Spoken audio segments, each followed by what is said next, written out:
Oh, it's 6:10 now, so yeah, probably about 8 o'clock. Al-Qaeda, the Taliban, all these groups, and it's not all one group. Obviously, Al-Qaeda is a Western creation, the name is, but all these Sunni extremist terrorist groups are the pawns of the New World Order. They're moved around the global chessboard to the different countries where the New World Order wants to destabilize governments and initiate regime change. It's funny because there's a board game called The War on Terror, which has come out in the last few years. And in the game, you can play as the New World Empire, and you have to maneuver terrorists around on this map of the world, and you can only invade countries where your terrorists are on the border of that country, so you have to move them in. But it's based on fact, because we've just mentioned from being in Afghanistan to fight the Soviets, they then moved them into Bosnia in '92 to fight that war. After that, they were moved into Serbia, Yugoslavia to fight that war and to train the KLA. The Albanians were trained in Afghanistan by Osama bin Laden with the help of the CIA. That's on the record. And then after that, they were moved back into Afghanistan for the attack after 9/11. And now they've been moved into Pakistan.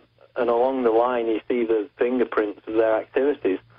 Also, they're in Iran under the auspices of Jundullah, which was announced in the 2007 White House program to destabilize Iran, that they would be funding Jundullah, which is an Iranian militant terrorist group formerly led by Khalid Sheikh Mohammed.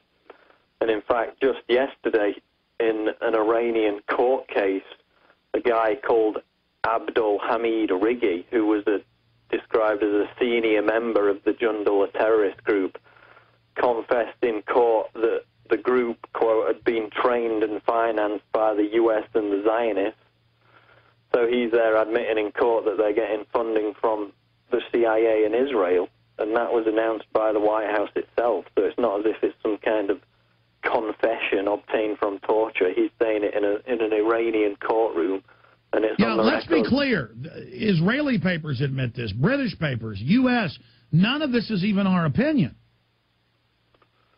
No, and then you've got the Taliban, the former Taliban member, the defector, saying that he got out because he found out it was all being run by the CIA in Israel and that they were killing civilians in order to destabilize countries.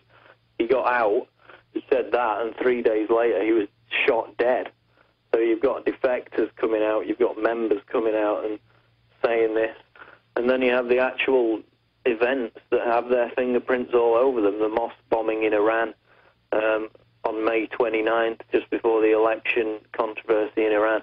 You've got the Samarra mosque bombing in Iraq in February 2006, which had all the fingerprints of an inside job. Well, no, that was in mainstream news that U.S. and British forces went in for hours, wired the building in front of everybody, and blew it up and said Al-Qaeda did it. Yeah, I mean, that's, even Ray McGovern said that it was obvious that they did it, basically. For what reason? I mean, you've got this propaganda about Iraqis regaining their sovereignty just because some U.S. troops are pulled out of the cities, which, by the way, if there's any kind of emergency, all the Iraqi puppet government does is ask them for help, and they come right back in. You've got at least 55 fully operational military bases, U.S. military bases throughout the whole country. You've still got 130,000 U.S. military personnel that will remain. And the top commanders have said on the record that even after the supposed full withdrawal date, which is set to be sometime in 2011, that they're not going anywhere. Of course they're not going to pull out. They've captured the country. It's a launch pad for their future wars, and they need it to be unstable to a certain extent to give them justification to remain. And that was always the public plan. Yeah, and they'll create media events to reinforce it in people's minds that it's a black and white situation, that it's good guys and bad guys, like this U.S. soldier that's supposedly being captured today by the Taliban, when the Taliban are working with the U.S. to do all this. I mean, you've also got the MKO, the Mujahideen Khalq organization, which was trained in Iraq and is now being used by the CIA in Iran, and was used with these recent riots and protests to radicalize that. Well, that's my point, is the White House is on record funding Wahhabi al-Qaeda, number 3 in al-Qaeda, to attack Iran. And they think our public's so dumb, they say Iran is al-Qaeda and attacking Iraq when Iran's a Shiite system, the opposite of al-Qaeda, the opposite of Wahhabist, the opposite of Sunni. Wahhabist, Sunni al-Qaeda groups. And I'm not versus Shiite. Man, there are now Sunni people on YouTube and Google Video attacking me because I keep pointing out that they're using Sunni groups to attack Iran, the Shiite. I'm just reporting the facts here. Can you believe this show? I'm attacked by liberals, neocons, people out of Dubai, people out of Afghanistan are attacking me in news publications. I'm being attacked out of Saudi Arabia because that is another criminal. And I know it's shameful for you Wahhabists. You claim you're fighting the West all day. You were created by British intelligence. And because you'd go in and overthrow elected governments all over the Middle East to put your Wahhabist form of government in, you were hired 90-plus years ago by the British. You were hired by Hitler again, and you were hired by the British and the U.S. after World War II. You were a shameful group of people. I don't mean your Sunni brand of Islam. I'm not a Muslim. I'm not wading in on Shiite, versus Sunni.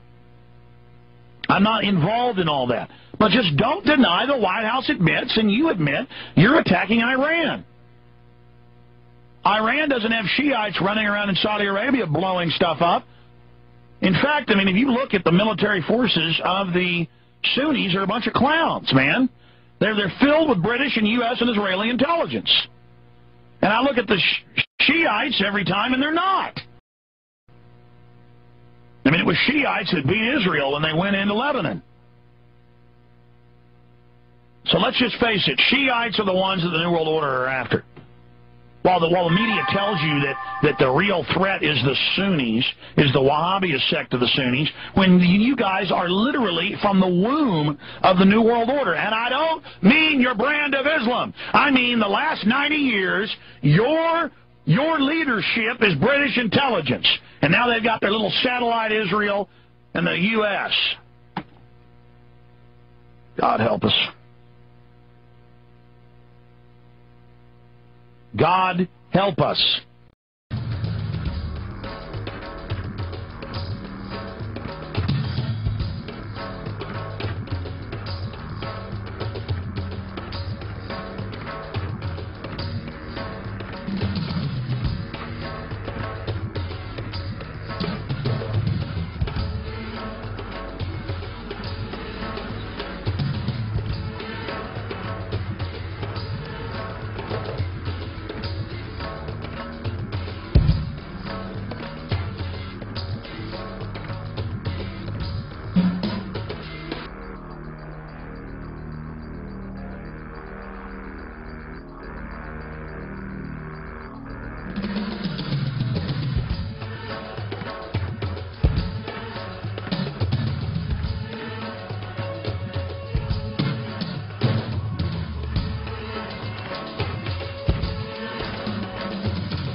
لا ينهاكم الله عن الذين لم يقاتلوكم في الدين ولم يخرجوكم من دياركم أن تبروهم وتقسطوا إليهم إن الله يحب المقسطين إنما ينهاكم الله عن الذين قاتلوكم في الدين وأخرجوكم من دياركم وظاهروا على إخراجكم أن تولوهم ومن يتولهم فأولئك هم الظالمون يا أيها الذين آمنوا لا تتخذوا اليهود والنصارى أولياء بعضهم أولياء بعض ومن يتولهم منكم فإنه منهم إن الله لا يهدي القوم الظالمين. يا أيها الذين آمنوا لا تتخذوا اليهود والنصارى أولياء بعضهم أولياء بعض ومن يتولهم منكم فإنه